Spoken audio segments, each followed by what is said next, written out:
Hi, this is John Barnes, and you're listening to Cop On. Welcome to Cop On Podcast, you mellow babaganoush. My name's Owen, and I'm delighted, thrilled, and cock-a-hoop to be joined by Liam from Get French Football News. Liam freelance sports writer, journalist, football fan, Liverpool fan, Lyon fan. And we're going to concentrate on Liverpool Football Club. We're going to concentrate on the latest round of madness.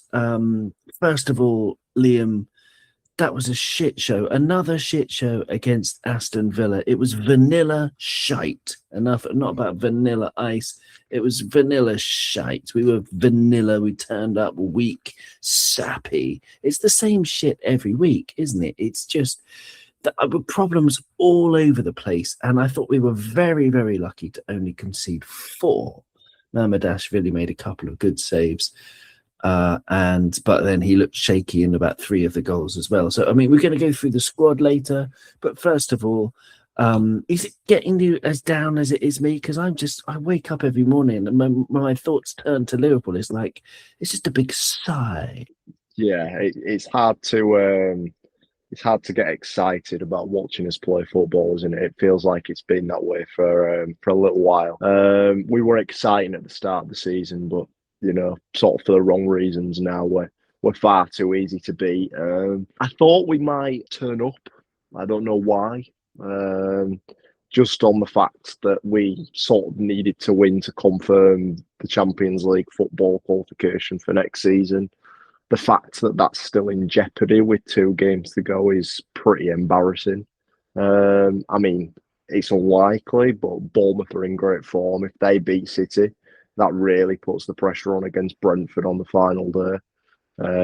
So yeah, it's a real shame to just watch us sort of roll over in that fashion. As you say, Mamadashvili looked shaky. We'll go through the squad a little bit later, but I've got some strong opinions on him.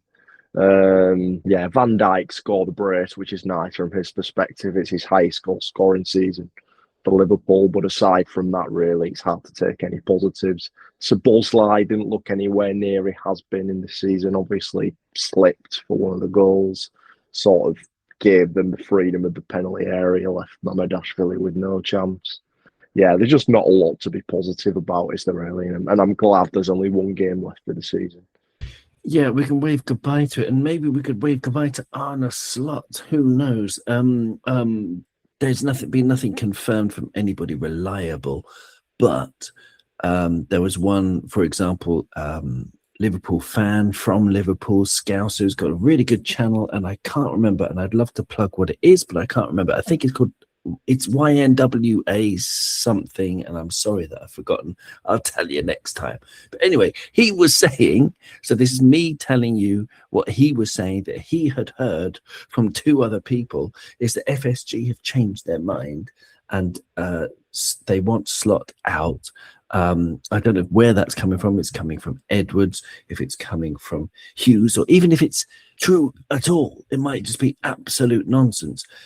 But the same channel, and I'll try and find it while you speak, actually, because it's good to give this guy credit, because he likes to back up what he says with, data and things like that, which I appreciate. And he looked at our form. Basically, if you split the season in half, we were the 4th best team in the first half of this season, and then we've slipped to, I think, around about 13th in the second half of the season in terms of our form. Going back to the last, whatever that would be, 15 games or so. It's really depressing. It's more than 15 games, 16, 17 games. Absolutely crazy. So 18 games. Goodness. 18 over the last 18 games, we're a bottom half table. And if you think about it, the wins that we've had in the last 18 games, like that little mini run of 3 victories in a row recently, they were all spawny, scabby moments victories, weren't they? That we didn't deserve. We didn't play well. When was the last time we played well and dominated a team? I don't know if we've done it at all this season. Maybe Real Madrid, of all teams, when they came to Anfield. We've done it a couple of times in the Champions League, Galatasaray. But In the league, it's hard to know. So anyway, these latest rumours about Slot, they involve various people being taking over him.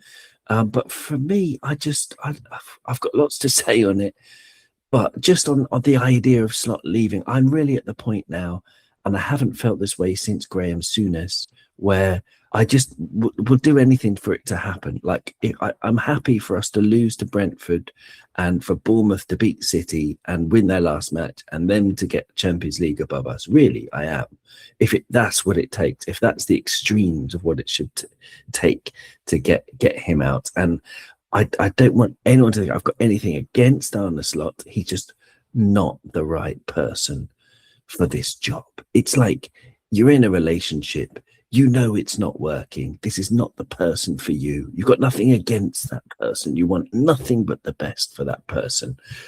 But it's just not working out, Liam. It's just not working out. Yeah, can't disagree with anything you've said. I'm slightly disappointed that it's not, how would you say, a David Ornstein, for example, that's saying those things about Slot, unfortunately.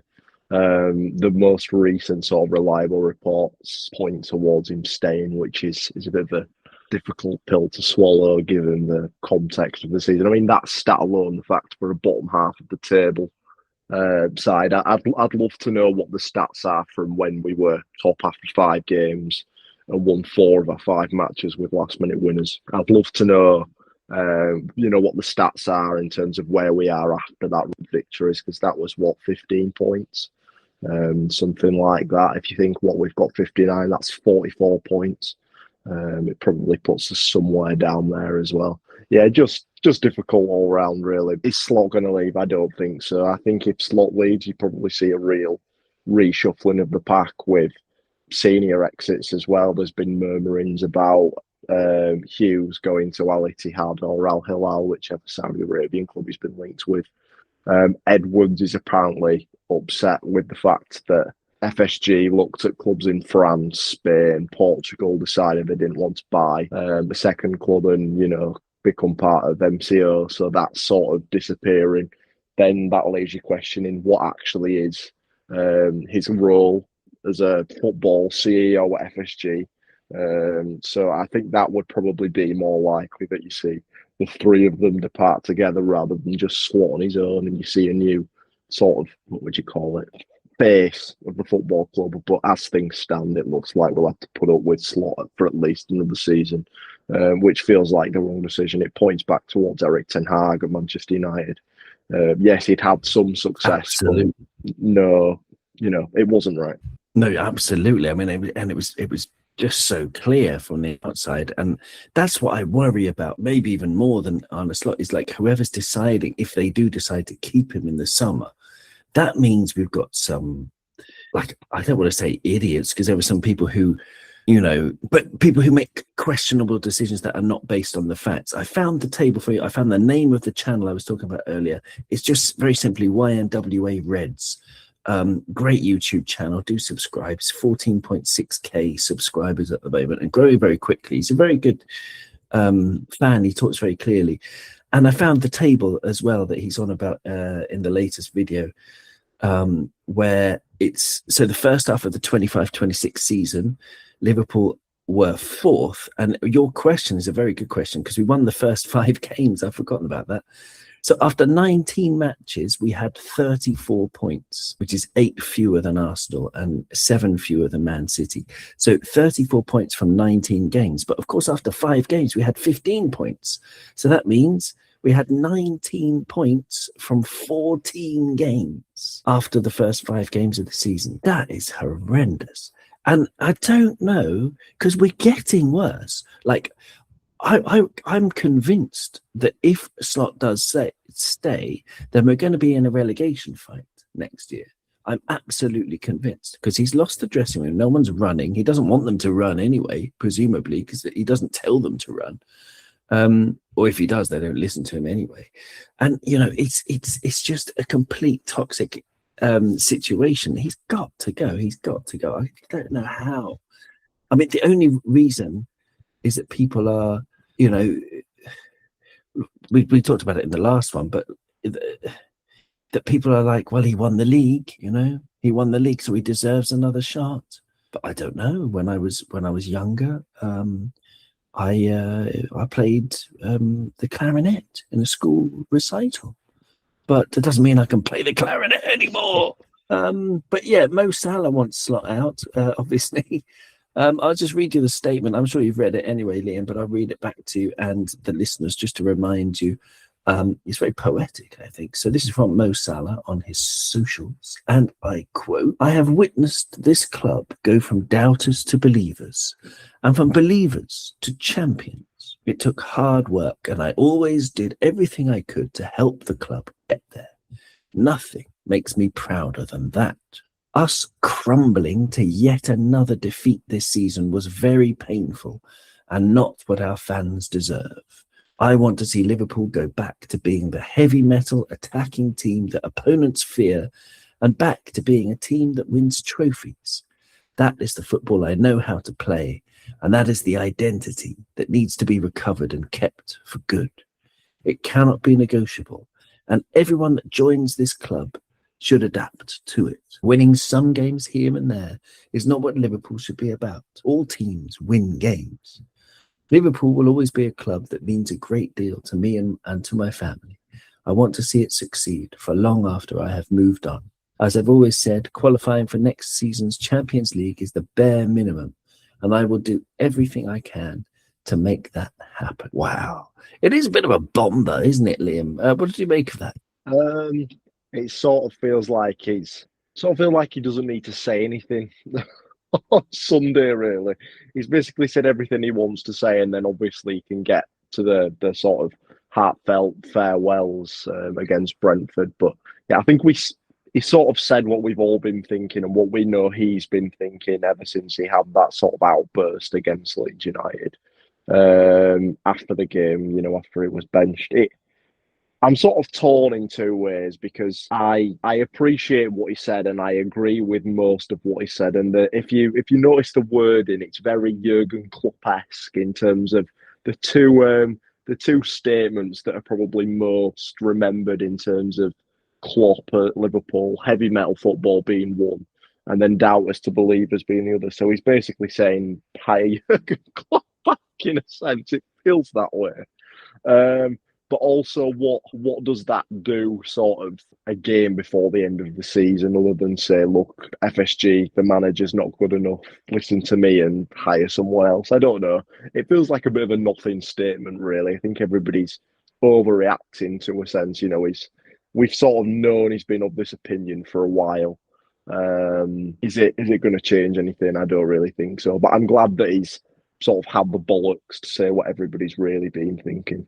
You may think it's a nothing statement. I think it's very for me it's a clear, like, if you think about his motivations for doing it, it's a clear, there are several reasons why it could be a strategic move. One is to force Slot out, force the owners, force the fan, like, get the fans really behind Mo, force the club into two camps where you've got the Slot in and Slot out. And of course the Slot out at this stage is by far outweighing the Slot in. And so by doing that, you're going to force the owners to act to get rid of Slot and his negative tactics, or non-tactics, as far as I can see. Lack of tactics. It's devoid. It's anti-tactics. It's a tactic, if you will. So yeah, there's partly that, to try and force the owners' hands, and also to galvanize the fans to feel free to just boo again, turn it into Goodison Park again, Anfield, which, I mean, on one hand, I don't like it because it's too much hullabaloo over Liverpool Football Club, where it's nice, where everything is, united, and that together, for one, instead of a better word than united. But yeah, togetherness. The idea of togetherness where you don't hear a peep from the dressing room. But speaking of Manchester United, when things were going horribly well for them, you had players and ex-players throwing their toys out the pram and being quite public about, this is not good enough. And once Carrick came in, and their record has been very good since he's come in, you don't hear anything anymore. And that's just it's perfectly normal. And it's perfectly normal. This kind of statement can divide Liverpool fan base as well, because some people say it's unacceptable, like Steve Nicol and Jamie Carragher and those kinds of, loyalty nerds, if from what I don't know, they just want loyalty to the club, and they see it as disloyal, and that's like a sin. And lots of fans would agree with that. Does that argument hold any sway with you, that he should be loyal to the club and not make a mess in public? Not really. I think that's sort of what I mean in terms of a nothing statement. I don't think it really changes anything as far as the picture of Liverpool Football Club, Mohamed Salah's exit, and what the fans believe. I mean, I think I speak for myself, and you would say there was a poll before the Arsenal-Burnley game where they spoke about the situation and asked Liverpool fans, exclusively Liverpool fans, are you on the side of Slot or Salah? And 94% were on the side of Salah. And I think before the sort of outburst or comments or whatever you want to call them, it would have probably been a similar percentage given on what Salah's done for the football club and what Slot's done for the football club. And loyalties it's not a thing in football anymore, is it? Let's be honest. It used to be, when you used to have Gerrard, Lampard, Terry, those sorts of players who'd Mark Noble, those sorts of players who'd spend extended periods at one football club. It's not the same as it used to be. And Salah's probably a bit of a Bernardo Silva as well, I guess, sort of outliers in the modern day game of players spending long periods at football clubs in less and less circumstances. I don't really think what Jamie Carragher's got to say on it or what Steve Nicol's got to say on it really changes what Salah thinks of the whole situation. He's always been the sort of player that will do what he thinks is right. And yes, okay, loyalty is something you want a player to show when they're at the football club, but in a week's time, he'll still be employed until the 30th of June, but he has no more football to play for Liverpool. So I think it's a bit of an empty argument, to be honest. I mean, I would agree. Also, that the whole "it would never have happened in my day" kind of thing. I mean, social media has exploded since either of them played football, and it's a very different ball game now. The idea that you can use social media and your platforms to push a certain idea, if you really believe it. And I think Mo Salah's just talking from the heart. Sky Sports did a poll. Do you back Salah or do you back Slot? And I think it was something like 94% back Salah and 6% back Slot. And that sort of feels like, in general, like 6% still want Slot in the job and 94% are like, get rid of him. He needs to be out of here. Which reminds me of, you're probably too young to remember Betty Boothroyd. Betty Boothroyd was the Speaker of the House of Commons. So she was not politically was supposed to be politically biased. She wasn't in any political party in the United Kingdom. She was just there to keep order in Parliament. So if people got too rowdy, she would bang a hammer and say, please be quiet, be civil. And, that kind of language is inappropriate, that kind of stuff, right? She was like a sort of matron, if you will, of the kindergarten, the horrendous psychopathic kindergarten that is British politics. But anyway, her name was Betty Boothroyd. And I remember being a teenager, and I used to watch like the news and stuff like that. And occasionally you see Betty Boothroyd on the news. And I was sitting in a room with about 10 of my friends saying, isn't it great that we have a Speaker of the House of Commons in this very important position in British politics, and she's a black woman? That's good that black people can get to particular levels of society which previously had been extremely difficult, now and impossible to get to. And they all turned to me and they were like, what are you talking about? And I thought, why are they questioning it? I think it's quite a noble sentiment. I think it's quite good that they've that with such an important position in British politics, it's run by a black woman. I think that's great. I think she does a good job. And then they were like, no, she's not black, she's white. And I was like, what do you mean? And I was a teenager, and I thought they were teenagers, and they didn't watch the news like I did, and they didn't know what they were talking about. So I was arguing with 10 people that Betty Boothroyd was a black woman, and it was good that she was in such power. And it turns out later, next time I was on TV, I saw her again, and she had exactly the same face, but it's actually, oh no, she is a white woman. I don't know why I thought she was a black woman. In my mind, she had exactly the same face, but with darker skin, and I thought, well, that was great. But my point is, I was completely wrong, and I was having an argument with 10 people, and I was convinced I was right. And there's something in that about my own stupidity, and about my own stubbornness, and about other people as well, and how other people can have similar stubbornness, and you could all think that Arne Slot can turn it around, and maybe this kind of tunnel vision is what what anybody who's backing Slot is suffering from. Yes. So anyway, Mo Salah, yeah, okay, we're backing Mo, aren't we, Liam? I mean, between the two, Liam's nodding his head. Some more breaking news is that Pep Guardiola is leaving Man City. It's not really a big surprise.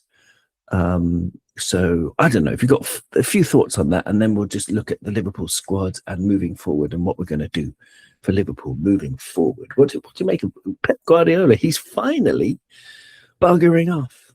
If he wants a job, I'll have him to take over from Arne Slot. Can you imagine? Obviously unlikely, but yeah, I mean, as far as managers go, there's not been many better. If it wasn't for him, really, we would probably be, we probably won the league at least 4 times, maybe even 5, which is sickening to say. But really, he's sort of he's a genius, isn't he, really? A bit of a Nostradamus as far as football's concerned. The making teams in League Two play out from the back, etc. His influence on the British game, whether you like it or not, has been massive. Probably less so in the last couple of years, but sort of between the 5 and 7 year period when he was at City, sort of everyone was trying to replicate his style of play. I think people have sort of moved away from it now, but yeah, just a real reign of dominance on the English game. And sort of, if Manchester City are remembered in any way, I think it'll be Pep Guardiola that they're remembered for, rather than anyone else. But yeah, nice to see the back of him, and hopefully we can sort of benefit on a bit of instability that it may cause if he is to leave at the end of the season. And for that, we will need a big revolution in our own team. Before we start talking about the players, we're going to go through the squad, because I'm at the point, I was saying before we started recording, that I'm at the point where I'd keep 3 of them. And I wanted to talk that through with you to see if you would agree or if I'm being just too crazily harsh. On the manager, for example, I mean, we want to see the back of Slot. Who would you want to take over apart from Pep? Luis Enrique is the obvious shout. It's a bit of a Cloud Cuckoo one shout as well. I think even though he is the bookies' favourite, I think the chances of it happening are very slim. Of other managers available in Europe, Sebastian Hoeneß has got a real Jurgen Klopp type feel to it. Whether we're sort of trying to run the mill and sort of recreate something's the right idea, I'm not too sure. Andoni Can I just stop you Iraola. there? Sorry, I find that I've got a question about that, because that's really interesting. You were just talking about Pep Guardiola and how so many teams have copied his style, but not as successfully. Okay, I think that's because the Pep blueprint is only good if you've got like the best players in the world doing it. Whereas the Jurgen Klopp blueprint, you can do it with much lesser teams and you can get much better results. And I think the Jurgen blueprint, he just made a mistake with the midfield, because the midfield, he could have upgraded Henderson. He could have upgraded on a couple or got more, perhaps upgraded on Wijnaldum. I mean, they're both excellent players. I don't want to be down on these players. They're both very good players, but there was another level in midfield. And I think had he done so, and had he got those extra 2 points he needed to get to win the league, and got the extra 2 goals that we needed to win 2 more European Cups, then, we'd be talking about the Jurgen Klopp model as the model in football. So on that, and on what Mo Salah said about heavy metal attacking football should be Liverpool's identity, wouldn't you just be really excited to get Sebastian Hoeneß? I'd be honest. Sorry, I'd be lying if I said I know a great deal about him. I know he's won the Deutsche Pokal with Stuttgart, and they've been in and around European football under his management, which is, for a club, Stuttgart have got a historic club, but they're not, Mönchengladbach or Bayern or, one of the most successful clubs in the German league. Obviously, Bayern are by far and away the most successful, but Schalke, Wolfsburg, Dortmund in recent years have had spells of success, and Stuttgart sort of in that mix as well with winning silverware. So from that perspective, his CV is very interesting. Taking I don't want to call them a minnow, but a lesser club as far as the Bundesliga is concerned, and they've been in the second league within the last 10 years, I'm pretty certain. So to do that and take them into European football and win trophies is a brilliant feat. His football seems to be attacking, front-footed, high press. He's been linked with the Germany job. He's been linked with the Bayern job in the past. So they're all promising signs as well. But again, I don't know if that's the right approach. Obviously, only time will tell. And if we were to bite the bullet and appoint him, I'd be excited, because we know how that football's worked at Liverpool. But it would. The midfield you described of Wijnaldum, Henderson and Fabinho, which is that the Champions League final midfield that only played together once? I'm not sure anyway. Or was Milner in that? Regardless, that midfield was brilliant because of the balance, but also it was workmanlike, wasn't it? I just think if we had a Kevin De Bruyne or Felipe Coutinho in that midfield, would it have been as effective? Because you would have lost that sort of dogged spirit, high pressing work rate that those two midfielders probably didn't have. Oh, absolutely not. But that's not what you're looking for. You're looking to upgrade on the same 3 dynamic midfielders, dynamic tackling. I think we midfielders. tried with Naby Keita. But I mean, he was injured too much. His stats were actually really good when he played, but yeah, he was injured too much. So, but yeah. We tried with Chamberlain as well. Oxlade-Chamberlain could have done that job. He'd need to perhaps learn to tackle a little bit more. But you saw how brilliant he was when he was the best player on the pitch against Man City, best midfielder on the pitch against Man City.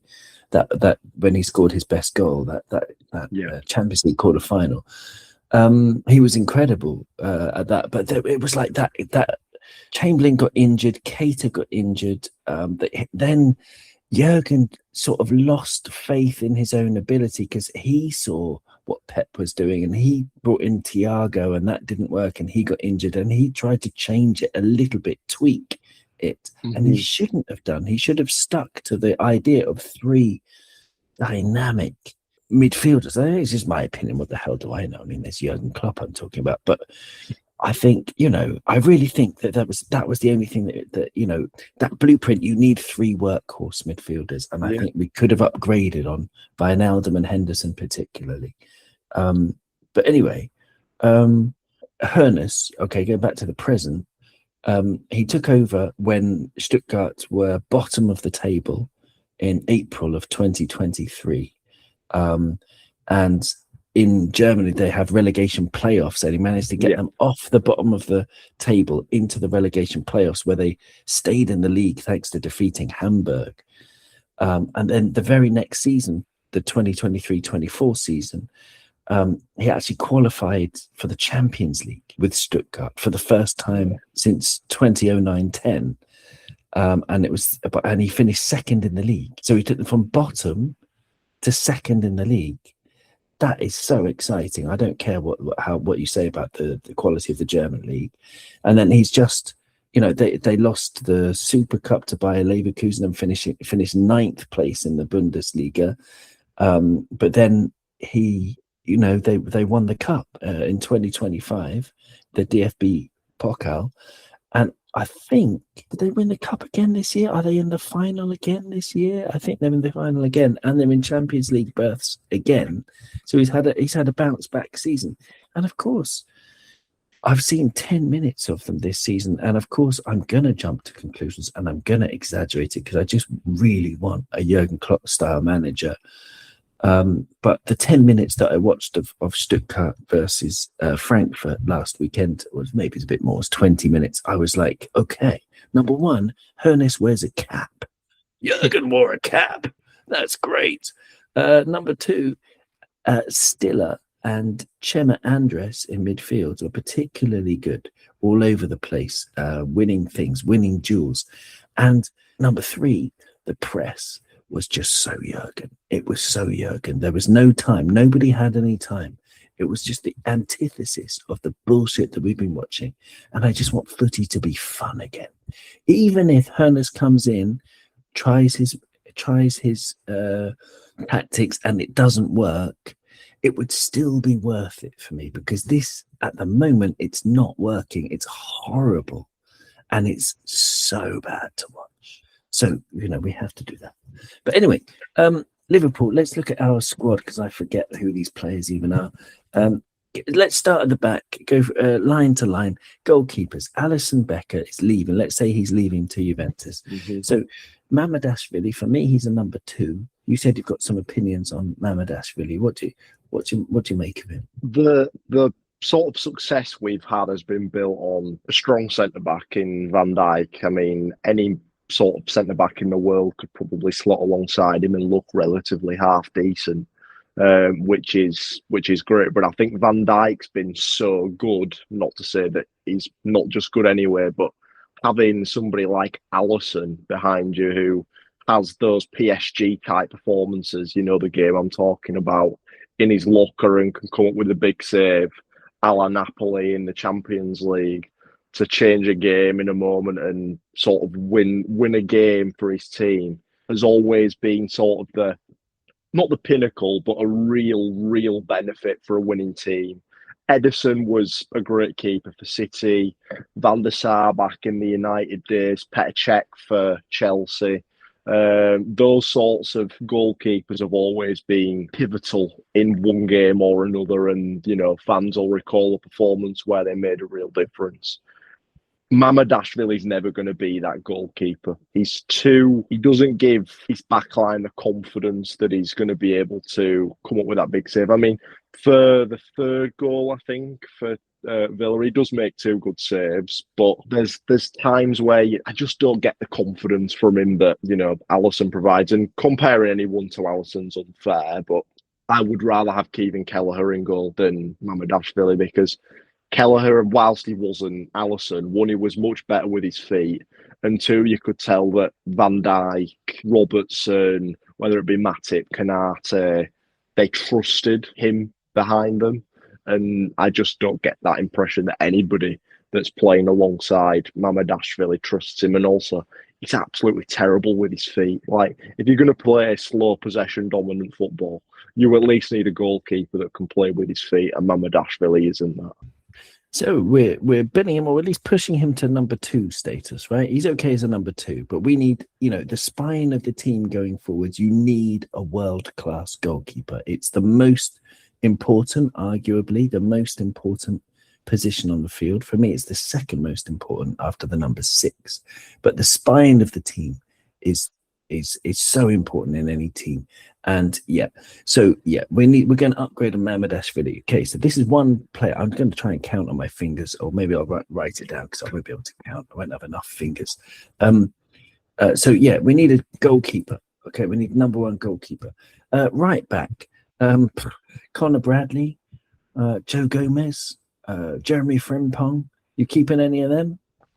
Gomez can go. I'd keep Bradley, but I'd still want somebody to play a right back. Jeremy Frimpong's not a conventional right back if Arne Slot is your manager. And we're going to say that Slot's gone. We're going to say that Slot's gone. This is to rebuild. If we're rebuilding, I would keep Frimpong, just because I reckon a manager that's sort of, if we got Xabi Alonso, obviously not, he's been appointed Chelsea manager, but if we had Xabi Alonso, he would have known what to do with Jeremy Frimpong. I think if you had Pep Guardiola, he would have known what to do with Jeremy Frimpong, or when he played, maybe not every game, but would have had more of an idea than Arne Slot does, which is play him as a right winger. Or as a reserved fullback, which he's not in any description. So yeah, I would be inclined to keep him because I do think there is quality there, and injuries and sort of a lack of understanding of how to get the best out of him is sort of limited of what we've seen from him, really. I mean, I'd keep him as a reserve right winger if you're going to play four at the back. I'd keep him I'd play him as the first choice right wing back if we play three at the back. It depends how we go moving forward, but that's another conversation for another day because we haven't got much time. But okay, but you haven't convinced me. So we're gonna need another right back anyway because we can't have two crocked players. So we need one right back, we need one goalkeeper, centre back. Konate's leaving. Let's not kid ourselves. Of course he is, unless he accepts a massive pay cut. So Konate's going. Virgil is running on fumes. Somebody said he's defending with his perfume this season. I thought that was a good line. So Virgil's too old, really. So we need two first choice centre backs. We've got Jeremy Jacquet coming in. You write about French football. Is he? I mean, you've said before here that he's not quite good enough to step into it. Like if it's the Champions League final or semi-final or quarter-final against PSG. He's not really at that level yet, is he? So he's one for the future. Giovanni Leone's going to have to come back from an ACL, horrible injury. So we need two centre-backs, and then we've got Leone and Jacquet as two potential kids for the future. So we need two centre-backs, minimum. Is that right? Yeah, I guess. I mean, it's hard, really, because Leone, I was at the game where he got his injury. Oh, wow. In that game, I was thinking, yeah, we've got a real player on his hands here. He just sort of exuded confidence for somebody so young I know it was only in the cup against Southampton, but still, regardless, to play like that on your debut just filled me with confidence, and I think everybody else felt the same. So to lose him in those circumstances was really difficult. He's bulked up sort of whilst undergoing rehabilitation, which is a positive sign. I think he'll be able to withstand the physicality of the Premier League. I didn't have any doubts about that anyway, given his height and stature. But it all helps. As I've said about Jacquet, he's not ready to take on the Virgil van Dijk mantle and be a senior centre-back. I think a season alongside Van Dijk isn't the worst thing in the world. But again, sending him back, but delaying his arrival was to stay at Rennes was sort of a bit like what Arsenal did with Saliba at Saint-Etienne, and then his loan spell at Marseille was to give him the opportunity to play regular first team football and sort of grow as a young player. I still think Jeremy Jacquet has got a lot of development to do before he's ready to be a all-action centre-back that, commands the ball, strikes fear into opponents. He's not there yet. And I remember a game against Monaco earlier in the season that I was watching. He wasn't anywhere near the required level and struggled with the likes of Takumi Minamino, Mika Biereth, those sorts of players. Whereas if you're up against Erling Haaland or, Bukayo Saka, Bruno Fernandes, that fills me, Cole Palmer, these kind of players, that fills me with a bit of worry. So yeah, I would agree with you. I hope Konate does stay, but again, he needs to improve if that is the case, because this season it's not been anywhere near the required level. So, he hasn't been good enough. I mean, he's on 250k a week or whatever it is, some ridiculous wage, 200 to 250, something like that. So we need to get rid of him and get someone in like Senesi, for example, who'll come in on 100 easily, and we can use that money to put towards somewhere else. I would get Senesi in and a centre-back, another centre-back who can be a first-choice centre-back, and probably a third one who can also play right-back, and that'll fix your Because then you've got, because I don't hold up hope for either Leone or Xhaka. One of them, they're kids. One of them coming back from a long injury. One of them's not ready yet. You're buying potential. I was actually teaching English to one of Jeremy Xhaka's teammates who's known him for years. And he was like, he couldn't believe we paid 60 million for him. I mean, he was happy for his mate, but he couldn't believe we paid 60 million for him, which might tell you a lot. Anyway, yeah, so two centre backs minimum. I'm just going with a minimum. We need one goalkeeper. We need two centre backs. We need a left back, obviously, so that's no discussion because Robertson's going. Moving into midfield, then, good God, I've had enough of Dom Soboslai because you'll get good money for him. Isn't his contract ending soon? I'll check it up. I'll check up on it. Excuse me. I'll just check now. But I think he's contracted until 2028. Yeah, it expires in June 2028. So he's only got a couple of years left. If we cash in on him, you get a good price. You get a pretty penny now because I'm tired of the fact that he can't tackle. And I want the Jurgen Klopp blueprint where your midfielders tackle and they win. They win their duels. So yeah. For me, I don't know. I know lots of people. I agree. He's been our best player this season, but for that, I'd sell him for 100 million, 120 million, and reinvest that into like a new vision for the midfield. Because I'm 100% getting rid of McAllister, 100% keeping Curtis Jones, but as a potential starter, I think he's got the kind of he could do a job, but. We need a ball buster. We need two ball busters, two ball busting midfielders. So I think we need three midfielders, two ball busters, and a playmaker. Do you disagree? I wouldn't want to see Szoboszlai go just because I think it's as far as our team goes in its evolution without Salah, which I'm sure we'll discuss. He filled me with the most confidence in terms of somebody that can actually do something in the final third. And this season, he's got sort of the output to back that up. But again, if you were talking 120 million, I wouldn't say no.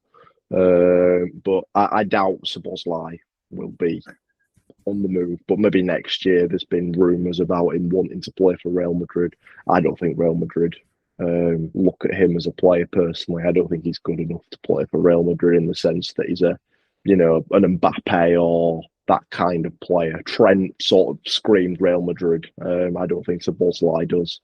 McAllister's a funny one because go back 12 months, he was probably top three midfielders in the league alongside Rice and maybe Bernardo Silva. Rodri, obviously injured.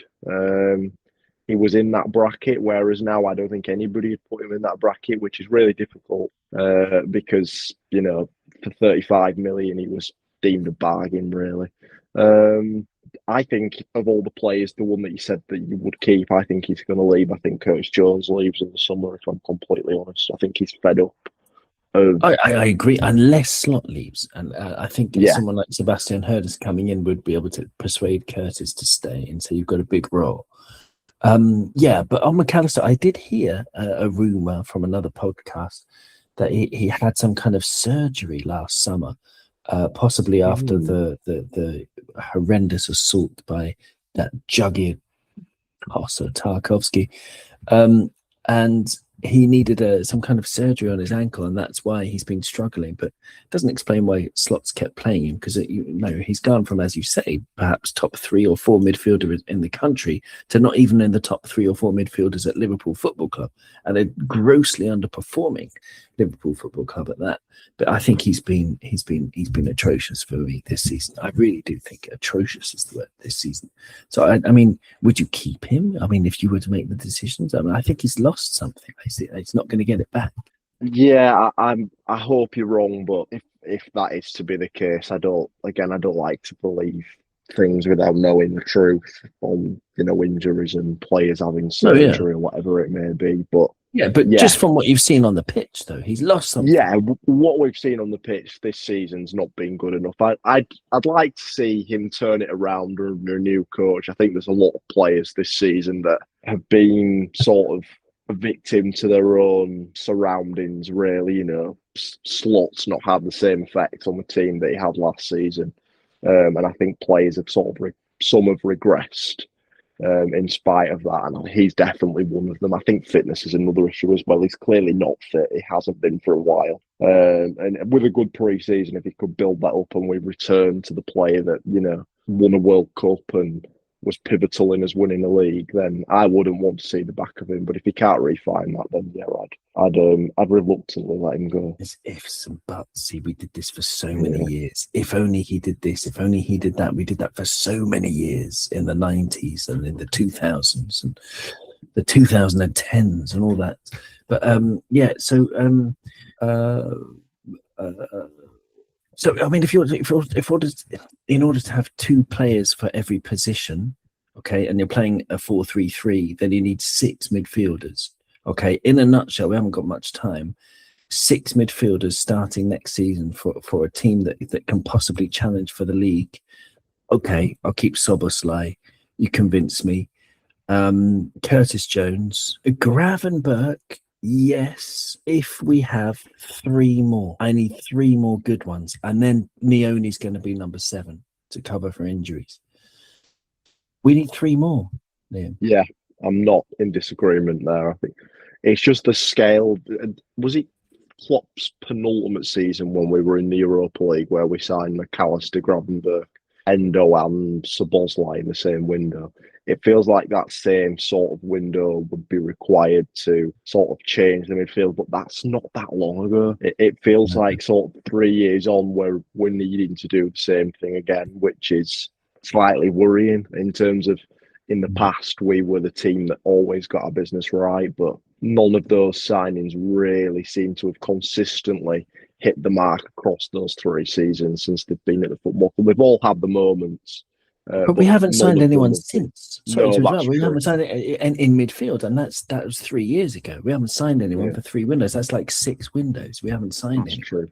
That's so okay. And then going forward, of course, if you need 6 forwards for 3 positions, who are you keeping? I'm keeping Rio. The rest, see you later. Like that's it. Yeah, So we need 5 forwards. Yeah, I mean, as far as strikers go, we're not going to get rid of Isak Ekitike is going to be out for a long time. That's an understatement. So is Isak. He's when he's available. He's not obviously he's injured again. I'd get rid of Gakpo. I don't think that's even a question.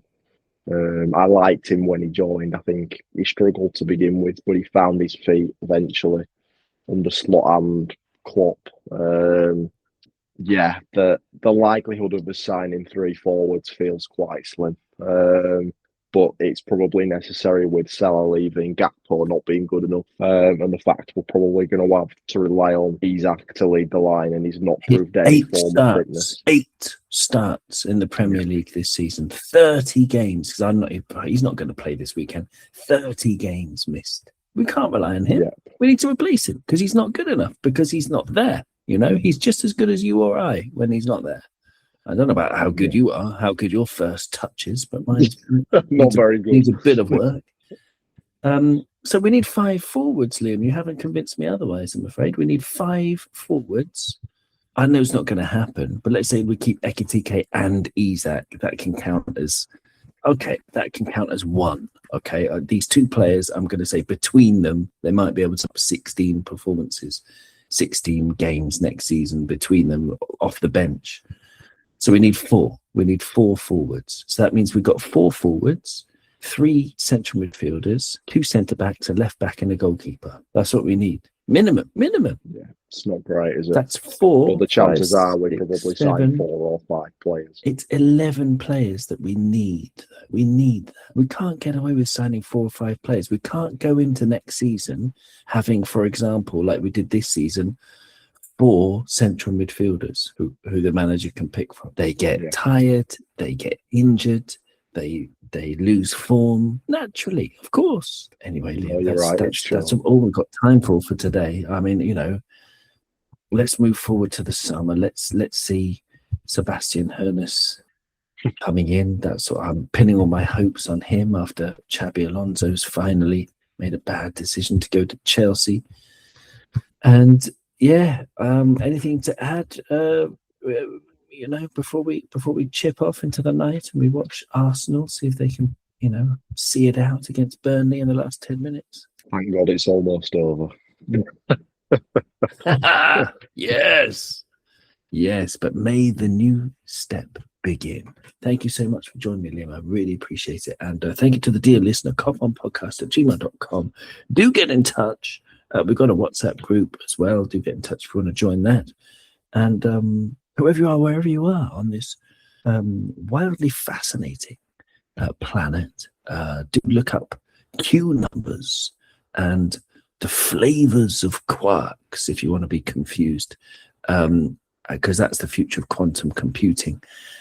Do have a look at that if you want to be confused, have a confused wonder into our weird future. And that's what I'm going to do in terms of Liverpool Football Club as well. Confusedly wander forward. So you'll never walk alone. We'll speak to you soon. Thank you very much. Bye-bye.